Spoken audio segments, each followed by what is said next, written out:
start? All right. Well, I got scammed out of $700. All right. I guess we start from there. Yes. This past Saturday.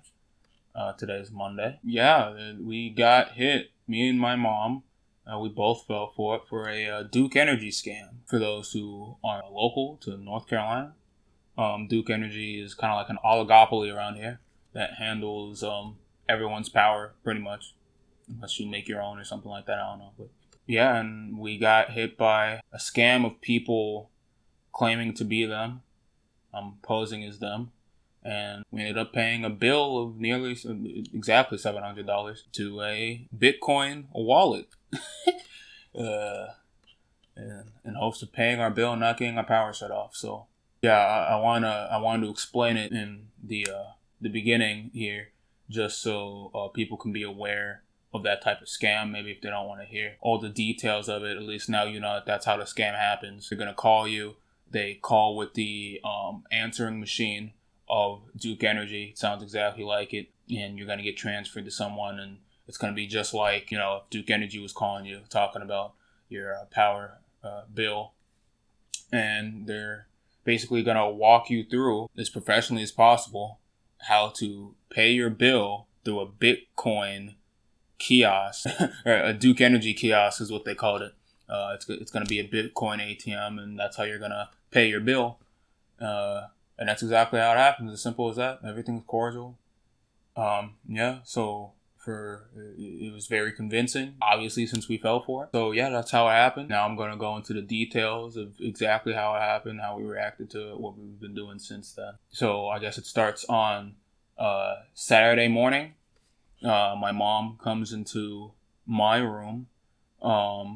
She's very distraught because she had just got a call from Duke Energy saying that she still had an outstanding bill of nearly $700, and that if she didn't pay it within the next hour, they're gonna cut off our power. Obviously, we don't want that. Now, probably in any other circumstance, we might have not fallen for this, because we would have paid the bill normally. We would have known how much we had to pay and when we paid it and all that. But we had recently actually been having issues with paying that specific bill. Both my parents own small businesses, so we basically pay the bills all at the same time, all Duke Energy, you know. So she had paid at first. She had this was like about a week or two before. She had told me to help her pay the Duke Energy bill for the house. I do this all the time. She's not comfortable paying for things online for whatever reason. So she has me take cash and go to like a DC cash checking place or whatever. I've done it before. You just go there and pay the bill, which I did.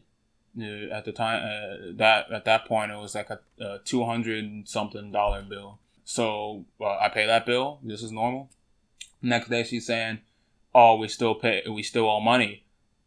She had paid into the wrong account. She had paid it to one of the two businesses that my dad and my mom owned. She had paid the bill for one of those, but not for the house.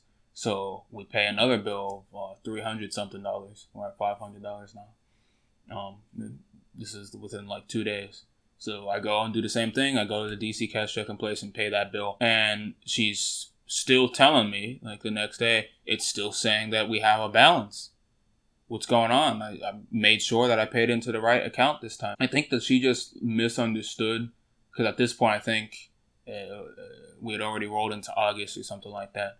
I don't know exactly when the bills due, but I think the solution to that issue she was having was just that I think she didn't understand how balance works and all that type of stuff. I think it was telling her that you have this balance due and you have to pay it. Because if we call them, it'll say, it'll actually have footage of that. But it'll say that we owe the bill in September and that's the balance that we have to pay or whatever. But whatever, she had seen that and she was still concerned and she was going to call them and all this. But we were having issues with this bill already. So now, barely a week later, she's finally getting, and this is like, still like the first week of August here, and she's finally getting this call just this Saturday morning. Hey, you owe this money. If you don't pay it, we're shutting off the power today, within the next hour, actually. And she's really freaking out about it. She shows me the number I called her and all this. She's, of course, yelling and screaming. She's freaking out about it. So I gotta be the man of the situation. I gotta be cool and calm about it, level-headed. So I called the number that they called her from. I called that number on my phone. I have it on a speaker there. So I call it. Of course, it's the Duke Energy answering machine. Welcome to Duke Energy, para español, blah, blah, blah. Hit 1, 2, 3. Now I'm thinking about, I wonder what would have happened if I did hit I think 5 to get Espanol, because I doubt these people actually know it. I don't know very much either, but I know enough to know if somebody don't know it. So I wonder if that's like a solution to that. We should have just done that to see if we actually got somebody speaking Spanish. I don't know, whatever. So it's the Duke Energy answering machine. We hit 2 for billing. It transfers us to a guy. I believe he said his name was Joe, or something along those lines. So he's telling us, we need to pay it, blah, blah, blah. My mom's freaking out, of course. All right, I want to talk to a manager. He's like, okay. So he transfers us to another guy. I believe this guy said his name was Thomas. Basically tells us the same thing. My mom's still freaking out. She's getting upset and she's like, I want to speak to a manager. He says, hey, you need to calm down. I am the manager. My mom, she needs to open up her store, so she needs to go. So she goes downstairs, ready to head out. I'm still here. I'm writing down all this information. I think I still got the little the little note card here. I was writing down all this information on. The first thing that should have started pulling up flags was the fact that they couldn't give us any information about anything besides how much we had to pay. On 2 or 3 separate occasions, we had to give them the address of the house that we were at. Okay, which is fine. But then they're asking for our phone number. They're asking for the account name, the person who under the account, that the account is under, the name for that. They couldn't tell us the account number. That was the big thing. I'm trying to figure out all this information. I'm writing down all this information. He basically we're trying to figure out how we can pay this bill. Apparently we can't do it over credit or debit because that would take 24 hours to process. So we'd still be a day without power. So it have to be cash. So he's telling us that we can't come to their headquarters because it's in Charlotte, which is an hour out. So he's trying to find us different places that they're at that we can pay the bill. He's telling us, okay, how close are you to Asheville? That's still an hour out. He's like, okay, let me see if I can find a Duke Energy kiosk to pay this bill at. I'm like, okay, hopefully you can find one in Greensboro that I can drive to. I was low-key thinking that I was going to have to drive out to Charlotte. I would have done it. I'm already upset, but do you realize how upset? I probably wouldn't be making this video if I had to drive an hour out to Charlotte to go pay $700 and get scammed out of that. I would have. I don't know what I would have done, man. But thankfully, he finds one in Greensboro here. A place that's 10, 15 minutes out on South Elm Eugene Street. It's a place called Pantry Chicken, Patty's Fried Chicken. It's just at a random gas station. He tells me to go there and to call him when I get there. And that's how we're going to pay the bill, and to bring cash, because that's the only way to do it, right? So this whole time while I'm trying to talk to this dude, I'm actually getting a little annoyed. My mom's downstairs screaming at me. Ask him for the account number. Ask him what our account number is so we know what's going on. So we know that we're paying into the right account, all this type of stuff. Ask him what the account number is. And he gave me a number. I asked him for the account number and he gave me a number, but I don't think that was the right. I think he just gave me off some random number here because I have the actual account number here. And it's not this. It's not this at all. So, they were giving me a lot of numbers though. It sounded official, But none of them was the account number. So of course I get dressed. I go downstairs. My mom gives me $600 that she just had out of pocket. That's all the money that she had made the day previous. And she gives me her debit card and tells me to go to an ATM and get however much more that we need to pay this bill. And so that's what I do. I go to the ATM. I pull out $100 just to be on the safe side. We owed $640 something, according to them. So yeah, I get an extra $100. So we just have a clean $700. I head down to South Elm, Eugene, to go pay this bill. I pull up, like I said, it's on South Elm, Eugene, so it's not like it's that part of town, you know. So already, you know, little flags start going off. But you know, I walk in and I ask the dude at the cashier. I'm already calling out the dude while I'm waiting, and I asked this dude, hey, do y'all pay? Can I pay like a Duke Energy bill here? He says, no, we don't do that here. Maybe I had the wrong place. I don't know. So I'm calling this dude, and once he picks up, I say, hey, I'm here, and I asked him about paying a Duke Energy bill. They said that they don't do that here. And he's like, oh no, you see, that's why I told you to call me before you went in. They usually don't even know about the stuff they have, you know. You should see a black ATM type thing there, right? It was a coin swap, I believe, or coin desk or something like that. It's a cryptocurrency ATM. I'm like, oh yeah, there's a cryptocurrency thing here. He's like, yeah, okay. He starts walking me through. You're gonna hit the screen, and you're gonna buy now. I'm like, what? Like, you want me to buy Bitcoin? Like, yeah, BTC. Go ahead and buy that. Little flags, but I'm already there. You know, might as well follow through. I do as he says. I hit the Bitcoin. He starts getting a little excited at this point. He's like, all right, we're gonna text you a QR code, and that's how you're going to pay us. You're going to scan that, and then that's how you're going to pay it to us, right? Pay the bill. Okay? For whatever reason, on my phone, while I'm calling somebody, I actually can't, like, use any of the data on it. So I tell him I got to call him back. And he's like, okay, just go ahead and scan the code and put the money in. That'll be good. And, you know, you can call me back. Would you do that? I'm like, all right. So I hang that up. He sent it to me twice. They were really eager to make sure that I got that code. It's funny, I'll pull it up here. See, it's this little QR code here. The little Duke Energy symbol right there. That's how you know it's official. That's how you know it's official, bro. So they send that to me, and I scan it on the little thing there. It pulls up the wallet I'm paying into, insert the money that you're paying with Bitcoin. And that's when it starts. $100 bill, $100 bill. $100 bill, $20 bill, $20 bill, $20 bill. I'm just putting it in here. And that's probably when the most flags started going off. Because I'm like, this is kind of weird that I'm paying this bill, just chucking it into this machine here, you know? Like, I had like 2 dozen bills on me. It's $700. Just putting it in. And I'm paying a bill through Bitcoin. I didn't know Duke Energy took money through Bitcoin. I guess they're trying to get ahead of the game or something. I don't know. So I do all that, get the $700, nice and tidy. This ATM was real, like, legit about it, secure.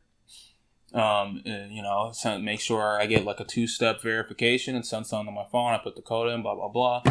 I send it. I get a receipt. I call him back. I get back to my car, and he's like, yeah, he gives me some verification numbers and this and that. He said, all right, they're not going to shut it down anymore. Everything's good.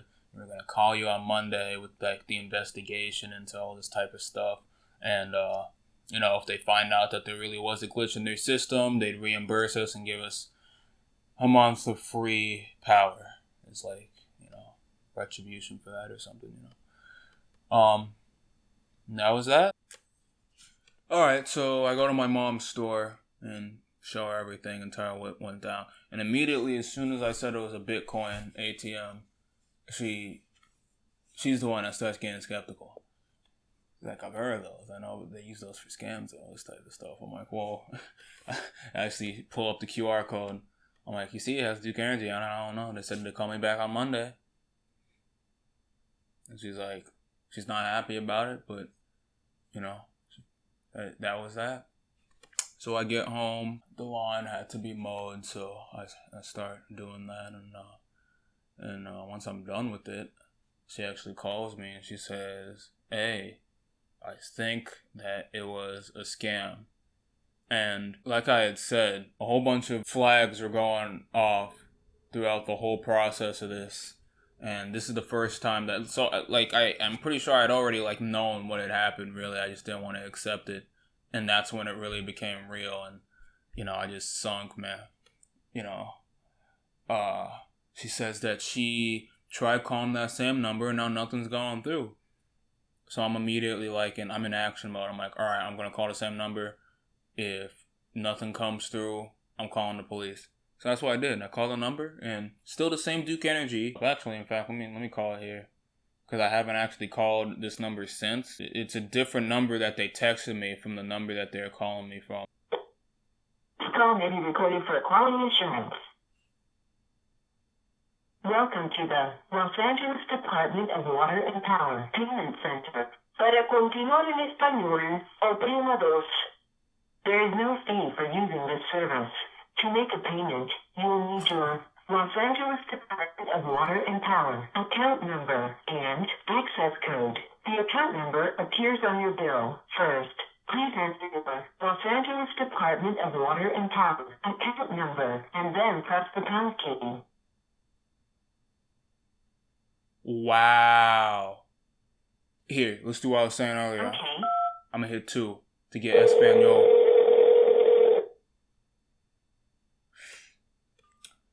It started ringing. Yo, let me call him again. Should I try my luck? These people are using the same number.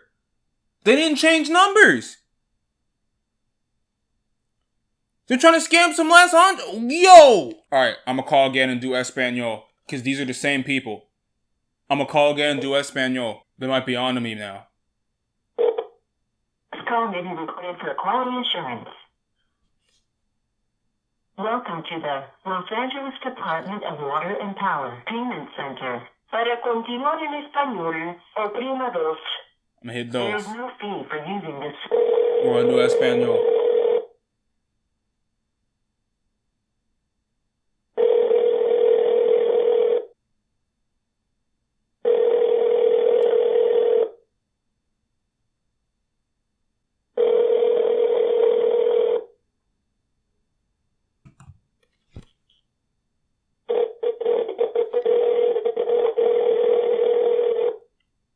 Bro, these people think I won't just sit here and wait for them to pick up. They don't know if they coming, yo.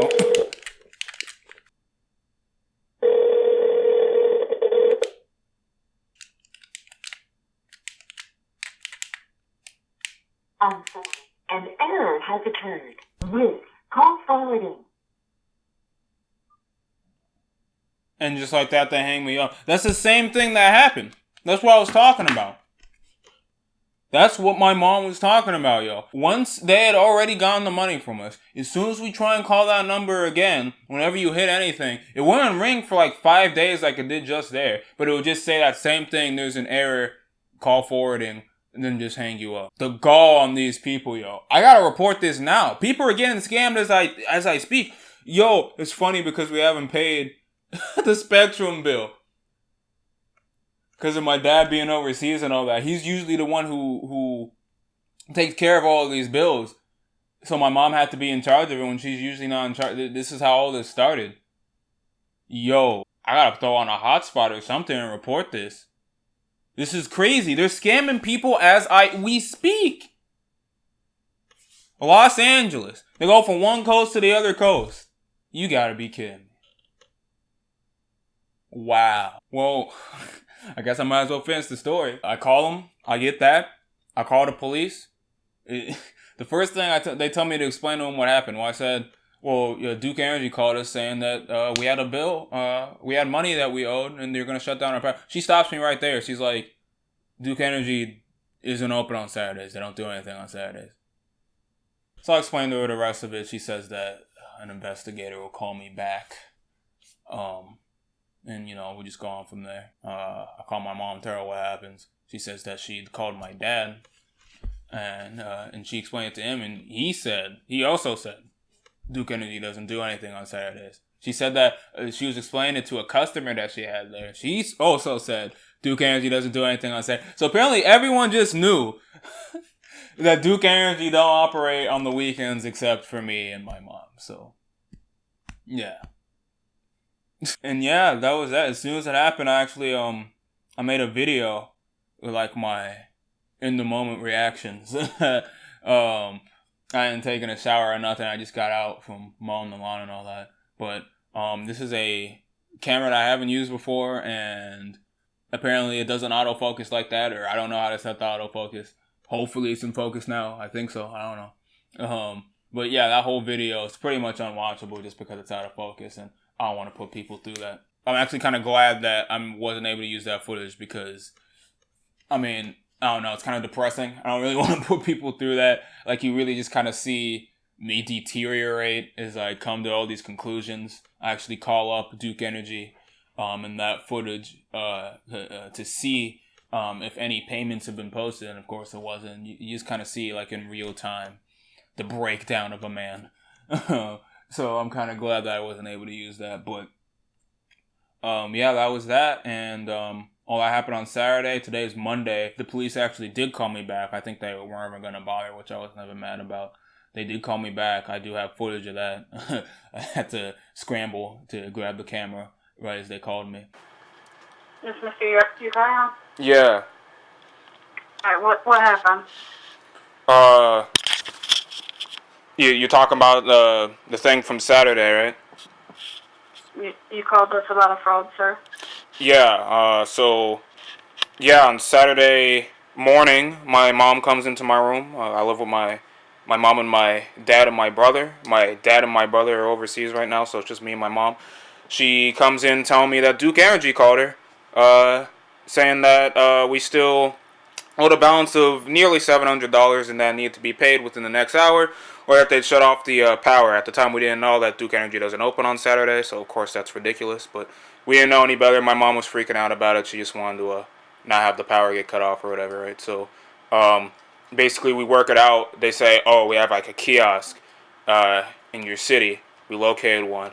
You're going to have to drive down there. If you do it over credit, it's going to take 24 hours, so you're still going to have your power cut off.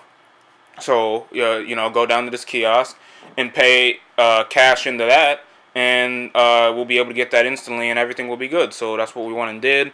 Of course, it was a Bitcoin kiosk. Of course, they have me send it to some whatever random wallet. We sent them $700, and they were like, okay, yeah, you're good.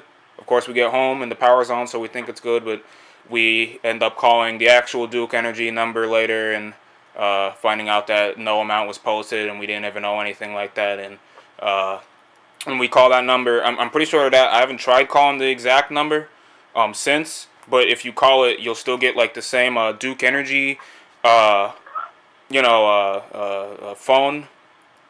the electric phone thing. But once you go ahead and press any of the numbers it tells you to press, it hangs you up. I doubt that the number even works now. It might, but but I still have the Bitcoin wallet that they told me to send it to and all that. I've reported it to the ATM. I put a complaint in with them. They're probably gonna flag that account. But that's what I've done since. So yeah, that's. If you want any of the information, I have it. But I mean, I doubt it's any use. That money's gone. It's whatever. I've come to terms with it. Okay, there's something that honestly needs to be reported to IC3.gov, sir. What was that? IC3.gov. I3 whatever .gov? IC3. IC3.gov. Yes, sir. That's going to be with the FBI. Oh, you want me to go there? I'm like... Yeah, that's where you need to go to file a report, sir. Oh, okay. Whether it being a phone or internet scam like that. Yeah. That's where you need to go for it. IC3.gov. All right, I'll be sure to do that, even though our internet's out right now, but... whatever. Yeah, I'll go through and do that. That's what's up. Okay. Alright, well, thanks for handing me back up, I guess. I know there's nothing y'all can do about it, but, Is there anything else that we can do for you, sir? Nah, that's it. Thanks for calling back. Alright, in the future, if you get somebody calling and telling you to go to some Bitcoin kiosk to pay them, probably best to call their customer service. Yeah. A known phone number. Yeah, no, firstly, they didn't even call me, so I don't even know. It was my mom that told me, but I really should have known better. I go to school for this type of thing, so as soon as I didn't even know Duke Energy took Bitcoin. I doubt they do, so I don't know why any flags weren't going off. Yeah. Yeah, I was just trying to, my mom was upset about it. I was trying to fix the issue. Yeah. But yeah, it's whatever. I should have known better. It's my own fault. Yeah, just in the future, that's what you need to do. And tell your mom that and report that information to her. Oh yeah, definitely. Most folks that you pay your bill to, they want money, not, Bitcoin or any kind of, what is it? Cryptocurrency. Like yeah, I really should have known. I don't know. It's this gas station in the middle of nowhere on South Eugene Street. Like Duke Energy kiosk? Is there not a Duke Energy? I swear they have like a thing in Greensboro that you can go to. I think they're telling me the only thing they had was in Charlotte. So I don't know. Whatever. I should have known. It's my own fault. Okay. Yeah, that's where you need to report it to. IC3.gov. IC3.gov. I'll be sure to do that. You take it easy now. Thank you. Yeah. All right. Bye bye.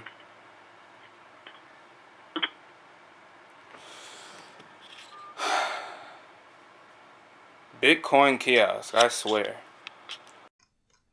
Yeah, I did call there's a coin flip. The people, the ATM that I had used, I did call them just to make them aware of the scam and all that. They had me fill out a Google response sheet or something just to make them aware of it. Maybe they can like ban that wallet from using their ATMs or something like that. But they had me fill that out, which of course I did.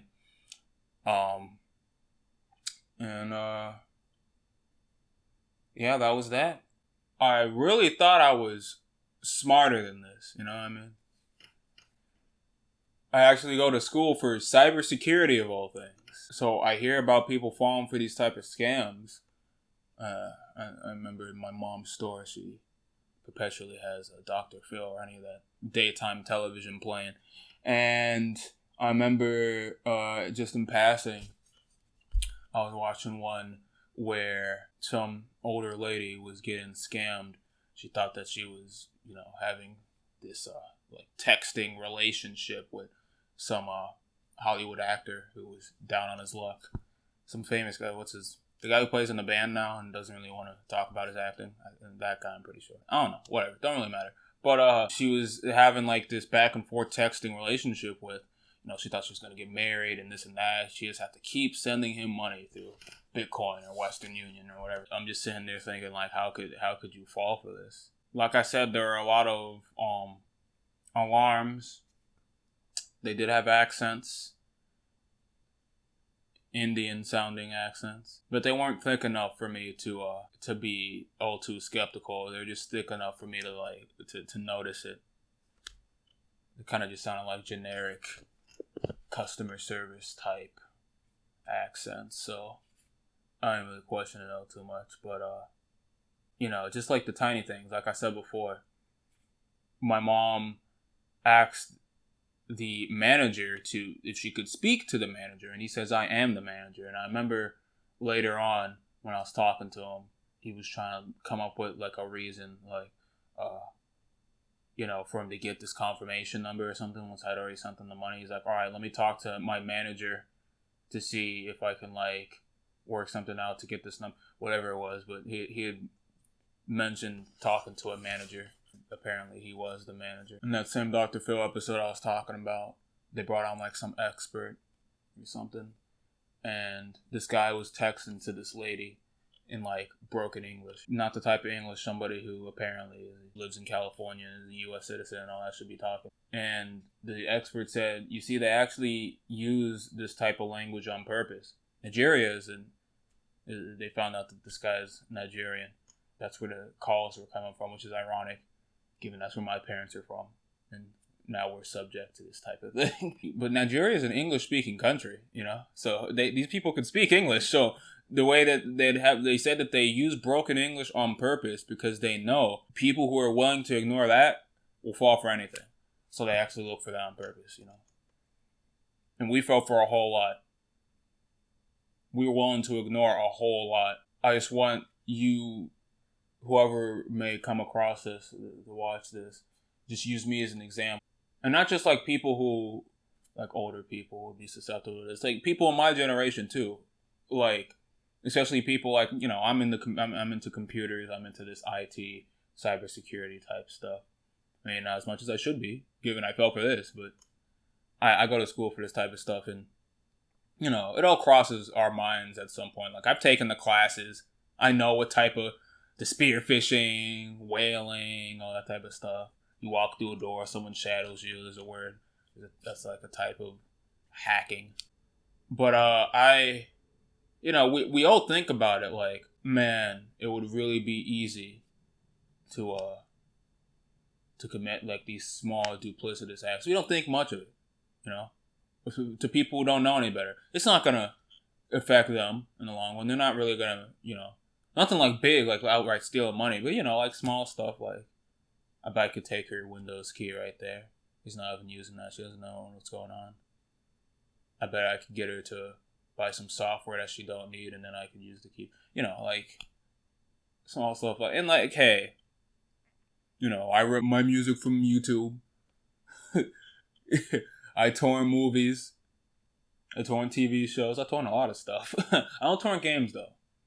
I just, you know, there's no reason to. Just buy them on Steam. But at least with that, I'm not digging into somebody else's pocket and taking money from them. I don't think all those victimless crimes, you know. I really don't think these mega corporations that spend millions to make these movies and still make millions regardless of what type of movie it is, even if it does bad.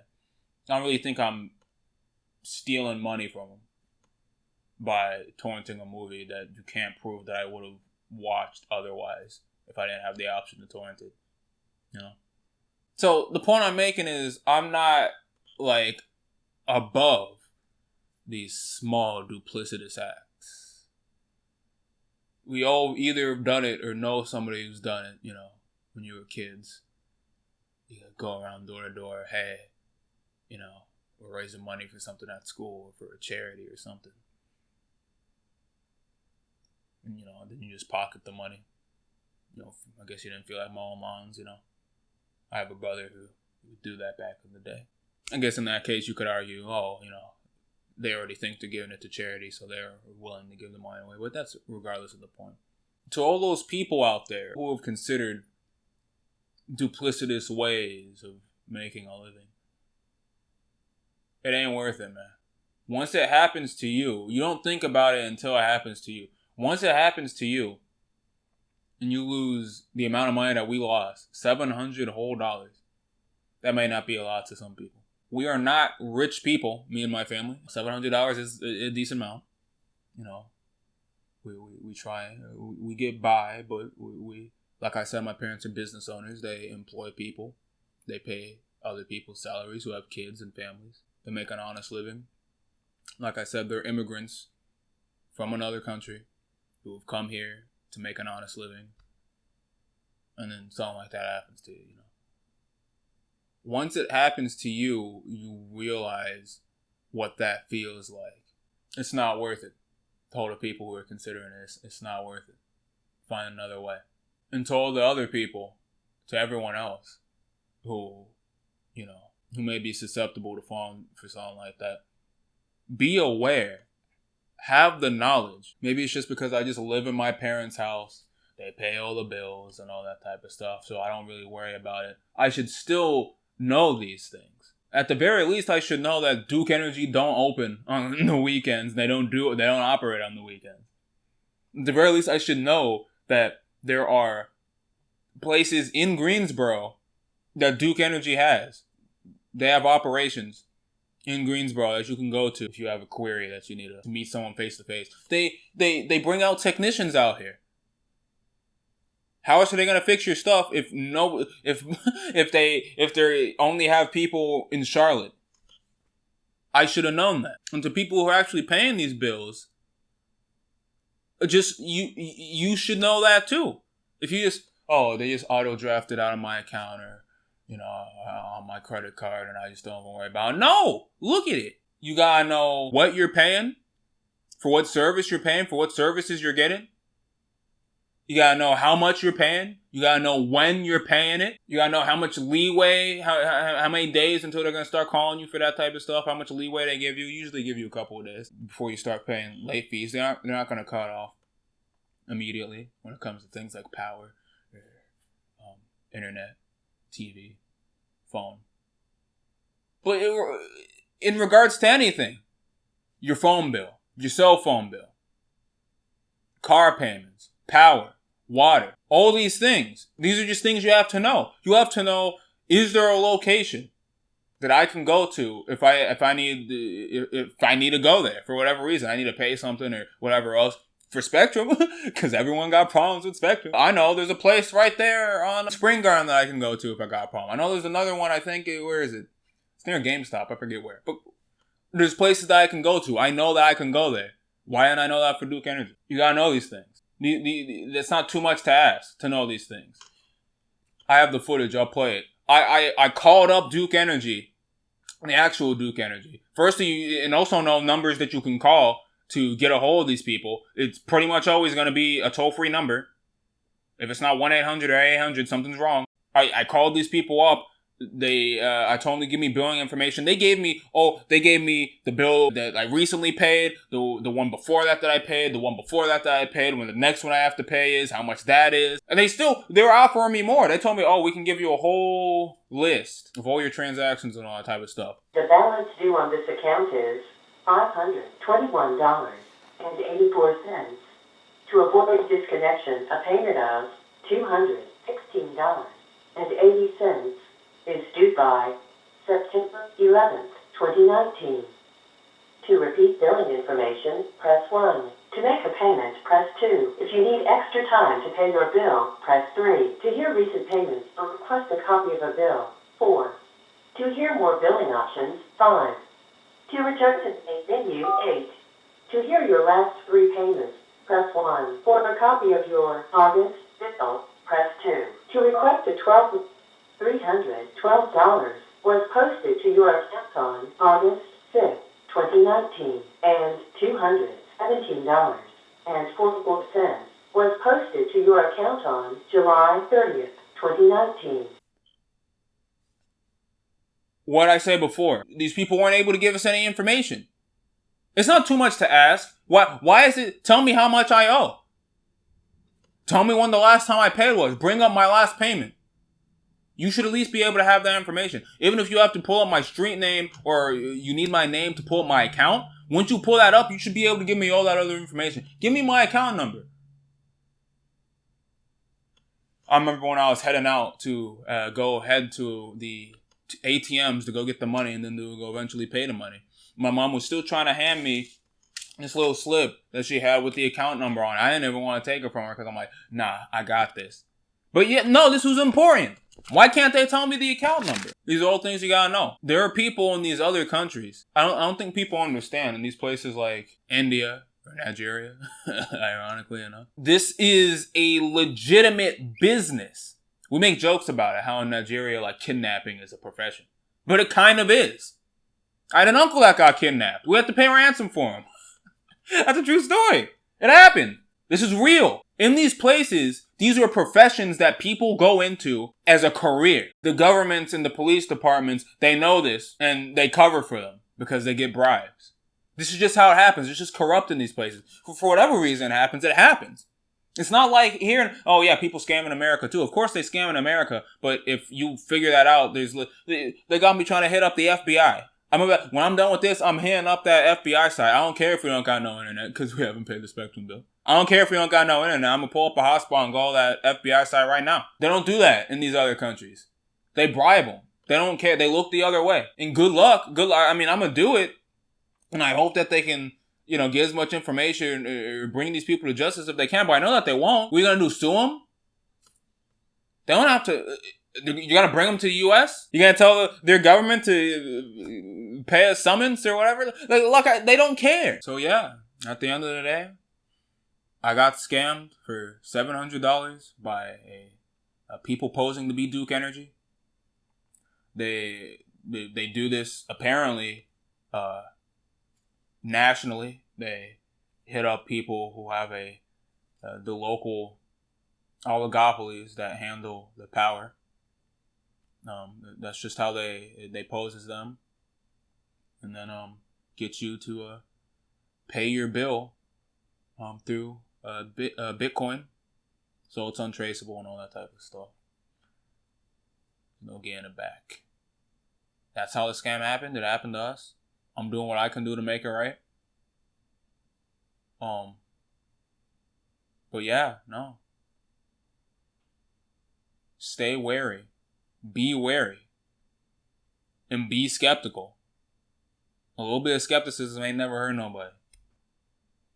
Alright, so after recording that video, I actually did go and submit that complaint form at ic3.gov, and I thought it'd be useful to go ahead just to sum up everything from the video, to go ahead and read out the description that I gave of the incident, so I will do that now. I live with my parents and my younger brother. My father and brother are overseas on a trip at the time, so it's only me and my mom at the house. Late Saturday morning, my mom comes in my room upset because Duke Energy has just called her, informing her that she owed nearly $700 in overdue bills and they would cut our power off if we did not pay within the next hour. She shows me the number they called her from, and I use my cell phone to call it so we know what's going on. The same exact Duke Energy answering machine plays and gives us instructions on what to press to talk to what department. We pressed 2 to be sent to billing, and someone who went by the name of Joe or something of that nature answered. He told me the same thing my mother had told me, and we begin trying to work out how to pay this bill. My mother gets annoyed at this Joe character and asks to see a manager, to which he complies. We get put on hold with the same low quality waiting room music that you'd hear if you actually called Duke Energy. Eventually, someone who went by the name of Thomas picks up and starts telling us the same thing. For the second or third time, we have to tell him our address and the name that the account is under, among other bits of information that in hindsight they should have been able to pull up. In fact, the only real information they could give us is the amount we supposedly owed. He tells us since their headquarters are in Charlotte, we wouldn't be able to drive over there and pay it that way. We also can't pay using a card because apparently it takes 24 hours to process a payment with the card according to them. So since there isn't any Duke Energy buildings in our city of Greensboro, which I'm pretty sure isn't true, he starts looking for Duke Energy kiosks that we can use to pay the bill. Once again, he asks for our city. Once we tell him Greensboro, he asks if that's in California. Isn't Duke Energy like a North Carolina specific thing? Why would we be living in California? Once we make him aware that we are in North Carolina, he starts asking what cities are near Greensboro. Greensboro is the 3rd most populated city in North Carolina last time I checked. How could he not know what cities it's near? Eventually, he finds us a kiosk on South Elm Eugene Street at a place named Pantry Fried Chicken. I've paid bills through cash checking places before and assumed that's what this was. My mom was getting ready to head out for work and was still screaming at me from downstairs to ask the man for our account number to ensure we were paying into the right account. We had recently had problems with Duke Energy and not paying into the right account, which is what made the scam so believable to us. After looking up our actual account with the actual Duke Energy, I can confirm it was just some made up number he gave me along with all the other numbers he gave me most likely. My mom gives me $600 out of pocket, all the money that she had made at her store the previous day, and gives me her debit card so I can go to the ATM to withdraw however much left I need to pay the bill. I do exactly this and go to the place I was instructed to pay the bill. It turned out to be a gas station with a chicken place inside the store. I asked one of the cashiers if I can pay a Duke Energy bill there, and he tells me that they don't do that there. Confused, I called Duke Energy with the same number I had used before. I was instructed to ask for Thomas at extension 304 once I called the number I had called earlier. I do that and talk to the same Thomas character from earlier. I informed him of what the cashier had told me, and he tells me that I shouldn't have talked to that guy and I was supposed to call him once I got there, and the people who work there don't know anything about the machines that are there. He tells me that there should be a black ATM machine there. There was. It was a coin flip cryptocurrency ATM. This is the first time anything about cryptocurrency was mentioned. He starts instructing me on how to pay the bill. He tells me to buy Bitcoin and that they'd send me a QR code through text and to scan that in order to send them the money. I do that and insert $700 into the machine. I complete the transaction. They inform me that they will call me back on Monday about the investigation into why we have to pay the same bill 3 times. They say if it turns out that the problem was on their end, they'd refund us all the money and that we get a month of free power. It wasn't until later we found out Duke Energy doesn't even operate on the weekends. The number that was used to call my mom and that I used to call the scammers 3 different times was 877-496-4884. After we sent the money, whenever we called this number, it would give us an error and hang up whenever we pressed any number. I tried calling the number again today and it gave me the answering machine for LA Water and Power or something of the sort. And when I tried calling it just now, it gave me the machine for some type of business center. Both of the people I talked to had accents that sounded Indian or something Middle Eastern, but it wasn't thick enough to cause too much concern. The number used to text my phone the QR code was 727-513-9726. I haven't tried calling this number at all. I don't want to spook them into changing their numbers. I posted the Bitcoin wallet I sent the money to in a previous response, but I'll put it here again for redundancy.